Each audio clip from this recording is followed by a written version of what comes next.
Guys, what's up? It's Dan Cherubin here, DC. I just thought I'd do a little breakdown of some old school matches while we're in this isolation from the coronavirus. I thought it'd be a good idea to jump on and just do some breakdowns. But instead of doing breakdowns on new videos, I'd like to do some breakdowns on some old school matches uh, because we can learn a lot from the old days and the way that the guys used to roll and check out some of the similarities to the things that we do today, um, moving back to the past. So yeah, from all the things that are old, new things come, and it'd be interesting to go back and check out some old matches and and just have a little review on them. Uh, so I'll do my best to try to sort of point out certain things that I see as the match goes along. I might rewind a little bit here and there, just to and go slow mo a little bit, just to point out certain things as we go along. Now this match is between Saulo Ribeiro and Roleta. Um, this is an old match. Obviously, it's quite an old match. The footage is quite grainy, but we'll get through it, guys. We can get through it. It's no problem. So let's start the match. So as in always in old school jiu-jitsu matches, the referee's usually in a pair of jeans and a t-shirt. It was much less formal. They always brought him in like this. It was really cool, actually. And the referee's going to make the match start. Now, straight away, you can see Saulo in that sort of upright, postured judo, more of a judo stance. And of course, Saulo's game is very much about takedown, top pressure, passing, and through pressure, forcing the mistake of the other person. You can see Roleta's posture here. He's a little bit taller than Saulo, so you can see that he's dropped his head just to keep his head in line with Saulo's head. And he's also taken more of a defensive stance. He's not as upright as Saulo. His base is not as wide. Saulo's got a much wider base, and you can see he's leaning over. So both the body structures really show exactly what each guy wants to do. One wants to get a takedown or work a judo game or some foot sweeps and some throws and things like that. And the other guy on the other side is Roleta. He wants to get that straight in, long grip and pull guard. So you can see straight away Saulo grips up. As soon as they grip up, you can see that Roleta pulls a guard. Now, I'll just pause here again because this is interesting. And Roleta used to do this a lot. And if you watch a lot of Roleta's matches, you'll find that he used to throw this sort of lazy triangle up. And not many times did he ever actually really go for the triangle. This was purely to set up certain things. I'm going to chuck it into half speed now, just so you guys can kind of see what I'm talking about. So he just sort of throws his legs up. And wherever they kind of landed, they landed. If they landed in a triangle position or threatening a triangle, that was kind of one of the tactics that he used a lot. And what he was doing there in throwing up that lazy triangle is invoking a response. And the response is to elevate the posture. So you'll see, throws up this triangle, and straight away Saulo's going to stand off this sort of lazy triangle. He has got one arm in and one arm out. So to avoid any triangle or anything like that, rather than come down, he's opted to go up, which is smart. So that was interesting. I'll just go back slightly. Now, right at the end before this cuts, just check out the arm that goes underneath the leg. This is another thing that Roleta used to do a lot. I mean, a lot of guys did this from closed guard, but the arm that goes under the leg will come into play in a minute because you'll see he uses this to set up his sweeps and submission sort of chains.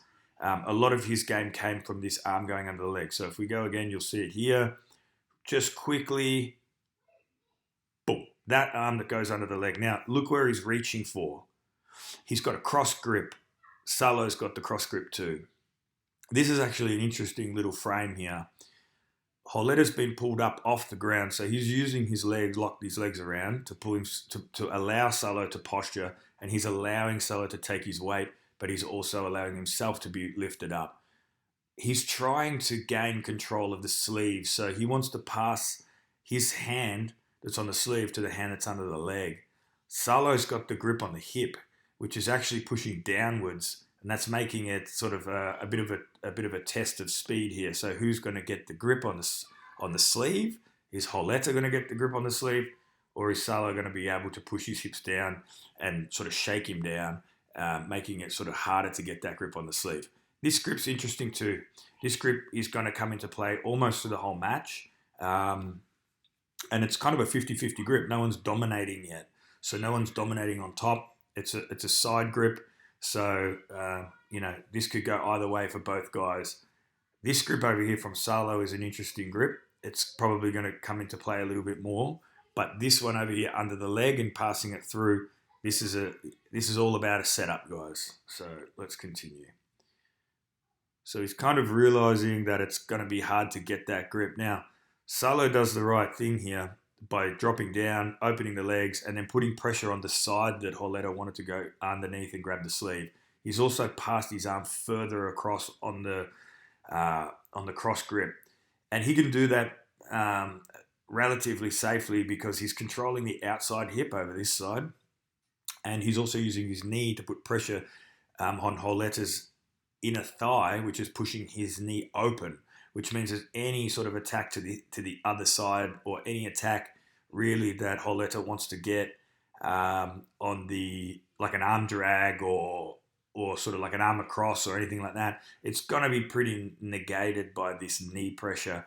His hips are really underneath Saulo now, so it's going to be hard for him to scoop across to any side. He has to make some disconnection.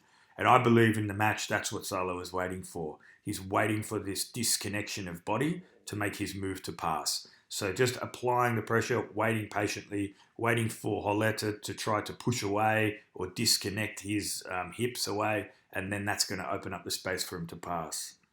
Roleta's got other ideas, obviously, but Saulo's pressure was always amazing and his posture's always been amazing.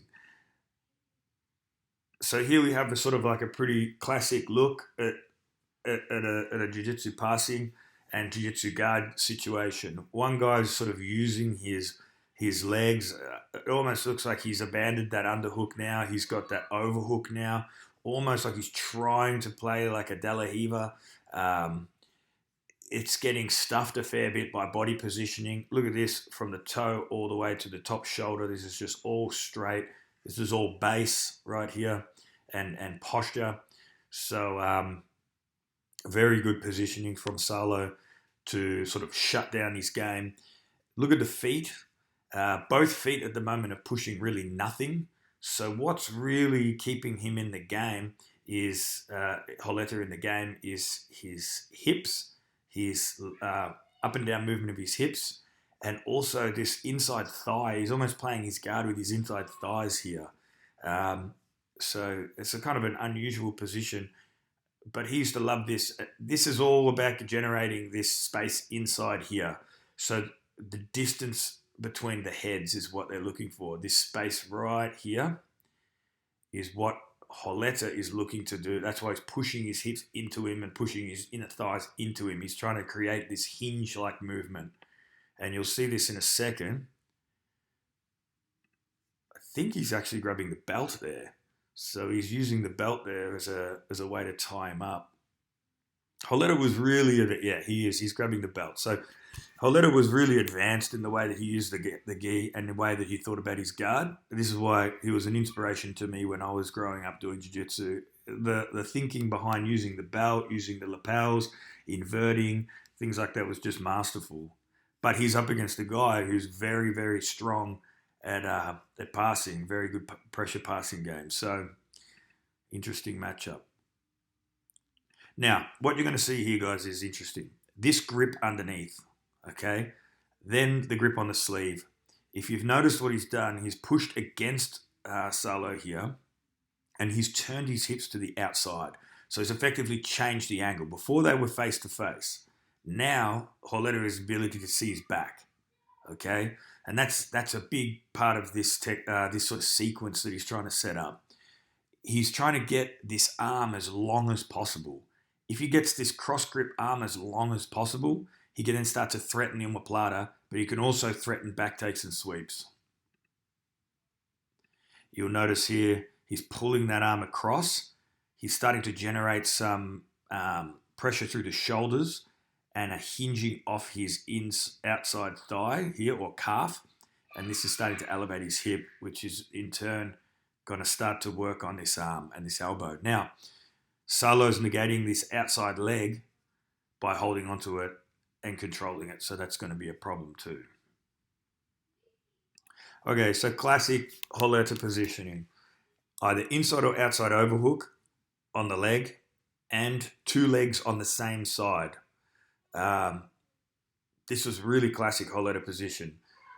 What I would suggest he's probably going to do here is he's going to start to drive this inside leg across, threatening the omoplata.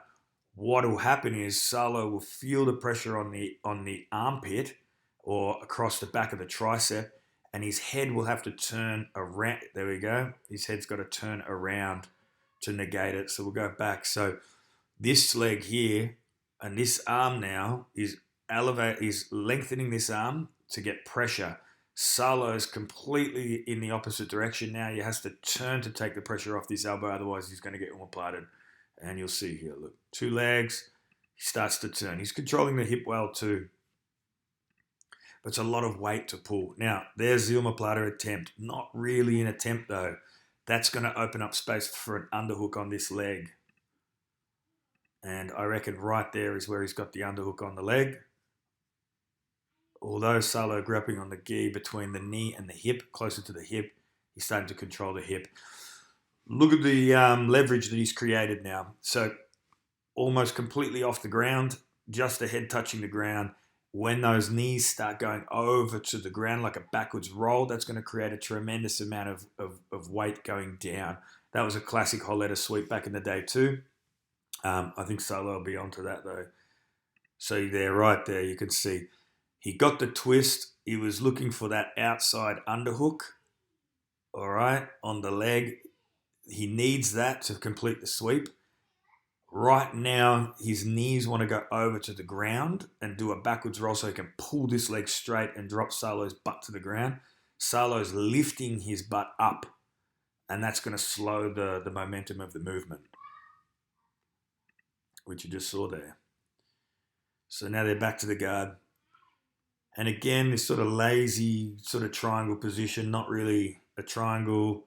Saulo regains his position, regains his posture, and Roleta then goes back in again for the same attack, but he's unable to complete. Now, this is cool. We see this a lot in new school jiu-jitsu too, and this outside hook to grabbing the shin or the knee when you're playing a De La Riva. Now, he's not quite playing the De La Riva here, but this outside, this underhook on the ankle or the calf to the knee or the shin allows him to not have to put the foot inside. He doesn't have to play the De La Riva all the way inside because he has this leg trapped in a loop. So Saulo can't get this leg back without out positioning himself. The problem is that Saulo has such a good base that he can start to cut this corner here. But this leg heavy over the top, look, it's not sticking up. He's gone up and then dropped this leg over the shoulder, and he's opening the knee. He's not closing it close to his head, and that's going to generate some heavy pressure down on that shoulder. So let's just see a little bit what happens here. They're kind of jostling for positions. Again, you can see the open style guard, a very loose, very open style guard. Saulo starting to connect the hands, looking like he's going to try and do a smash pass. Roleta sort of feels that and uses that underhook knee grip that he had on the ankle and the knee to sort of off position him. And now look, the hands had to post.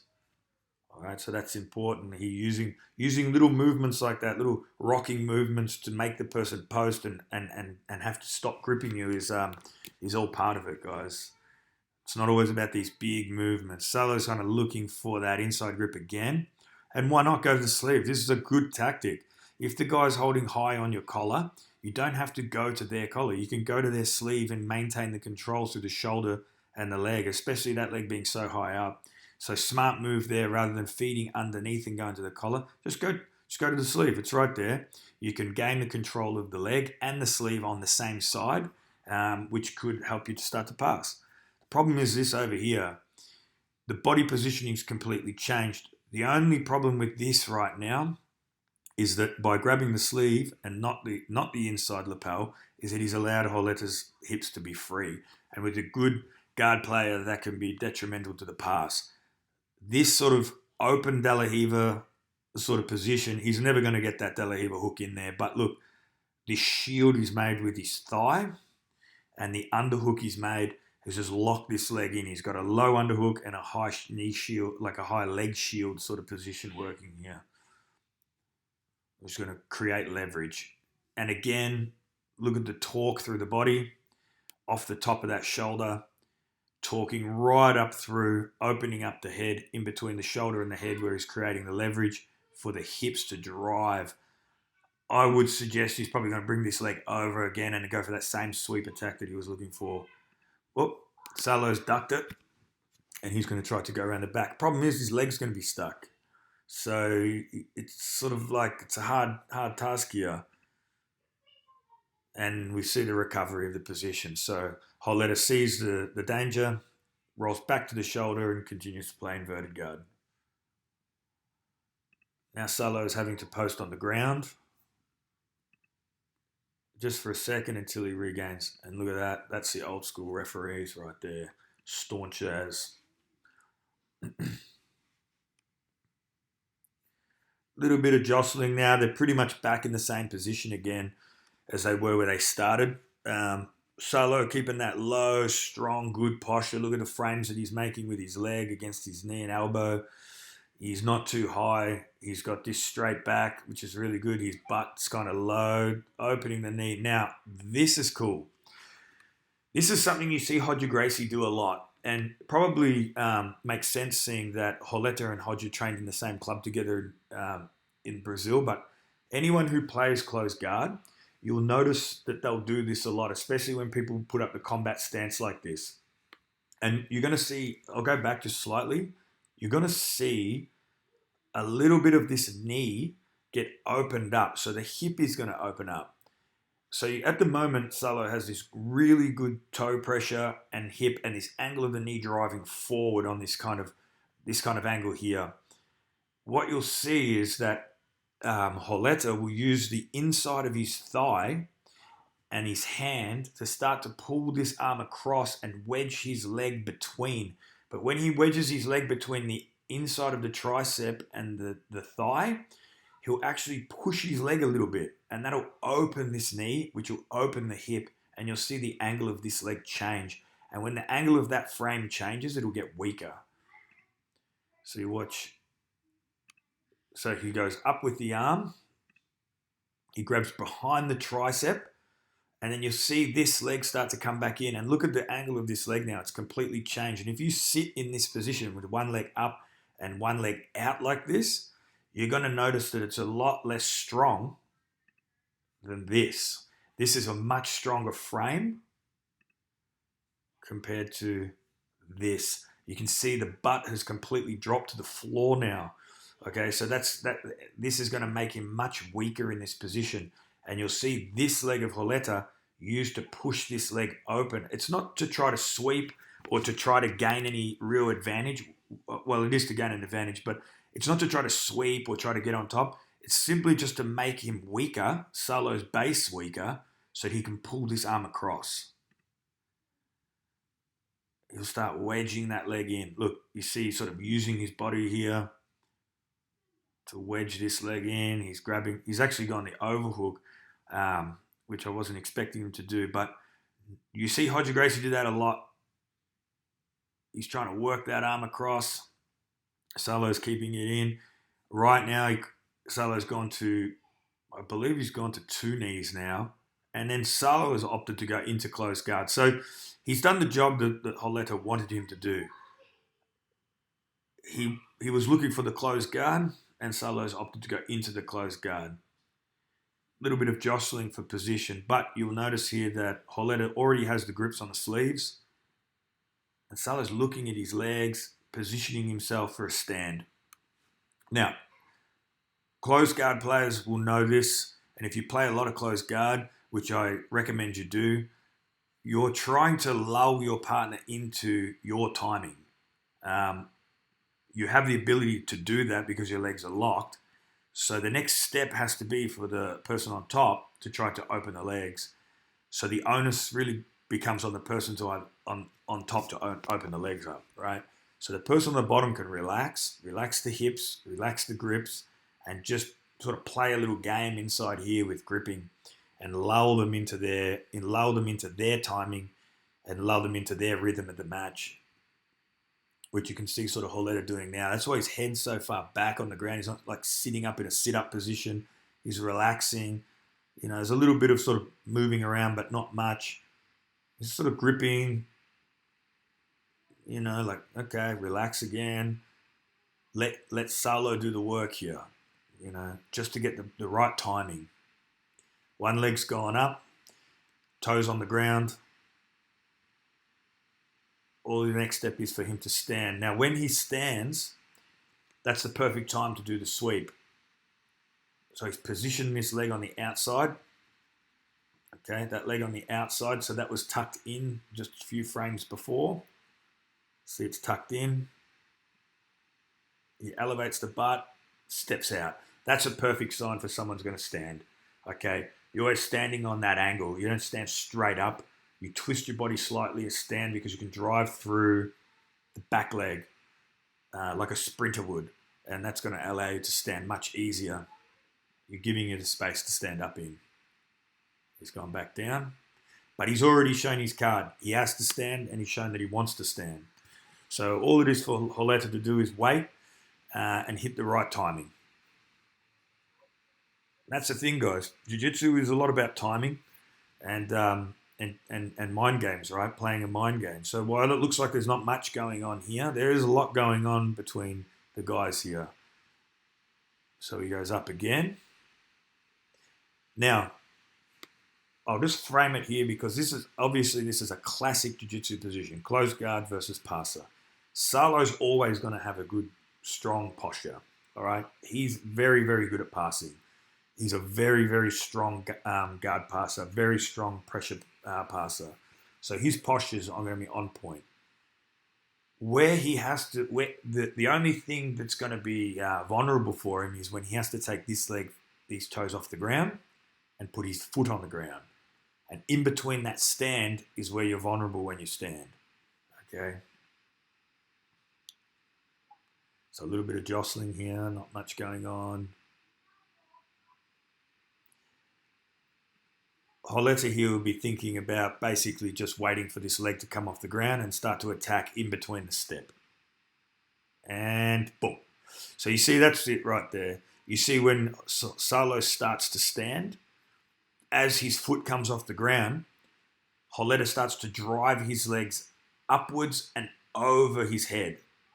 But the feet are important to watch. The legs are important to watch. It's not just about driving over your head. You need to drive your legs over your head, but you also need to drive them upwards, like you would do a backwards roll with an extension. Okay, like you're halfway through a backwards roll and then exploding your legs to the ceiling. What that's going to do is it's going to make him overcompensate his step. So instead of stepping his foot from here to, let's say, where this A is here, in line with his hip, he's going to have to step almost a meter. He steps all the way back here, all the way to this second A over here under the armpit. And that's because the momentum of this pushing forward is allowing him to be able to drive that weight forward. And to stop that weight forward, the first thing that's going to happen is that step. But the problem is that step's going to he's going to be out of step. He's going to be out of position. So one, see the legs already. As this foot starts coming off the ground, you're going to see these legs go way over his head. Boom. You see what I mean? Look where the hips are now. Roleta's hips are actually further through than Saulo's hips. Okay? His legs are completely over his head, but they're driving up. Okay? The hips have completely relaxed and dropped, and now the legs are going up, and now from this position, all he has to do is just continue this movement, this extension through his core, straight up. All right, look where the foot placement is. It was back here near the the U and the G, and it's all the way forward now under the armpit near this A. His toes are actually touching this A, so he's had to make a huge adjustment, and all his weight has gone forward. Now he's very good. So look at this posture still there, but the hips are way too far forward, and you can see him starting to put his hand on the mat, which is never good. You see, that's that drive, guys, all the way through the shoulders, still controlling the sleeves, and now driving upwards, and the legs are completely off the ground now. Saulo's hand on the mat is to try to allow him to do a cartwheel to land on his knees. So if the only chance he has now is to cartwheel out and try to land on his knees. And as he does, he gets swept. And the knee, look, boom, as he lands. This is a guy that knows how to defend, sweep, and he's very, very understanding of jiu-jitsu. As soon as his foot hits the mat, he makes a frame, okay? And then his knee comes in. He almost gets that knee in, and then he's unable to, but he's straight into a bridge because that foot was already planted on the ground. So he attempted his first escape, and he stayed in the bridge position. His problem is his arm is extended. So as his arm's extended, he's gone to pull and bridge and roll. And Roleta's fallen to the side. And just put a classic arm lock on. Interesting here, guys. When he goes up to get the arm, he reaches for his arm, all right? Look how far down the head is. This is a big thing that people don't do in jiu-jitsu a lot when they're learning, and they lose straight arm locks, especially when they transfer the arm lock from the mount to the guard, or when they do them from closed guard. The idea of controlling the head is to break the posture. If the guy can get his head up, he can regain his posture. If the head goes closer to the ground, it's harder for him to regain posture and limits his escape options. Right? So as he comes up, you'll see he'll go super heavy on this leg. Okay, this outside leg that's on his head. He's going to drive this to the mat. And what that's going to do is, it's not only is it going to open his elbow further by pushing his head downwards, which extends his arm forward, it's also going to limit the options that he has to try to twist his hips or twist his body to get out. So look, heavy on the leg, really heavy on the head, enough to even drop him. He tries to move, and it's all over. He has to tap. So that sweep is called the Roleta sweep. It's an over-the-top closed guard sweep. It's a very, very good sweep. If you guys should check out more of this guy's videos. Of course, in old school jiu-jitsu, so much respect between the guys. Saulo wouldn't have been happy with that performance at all.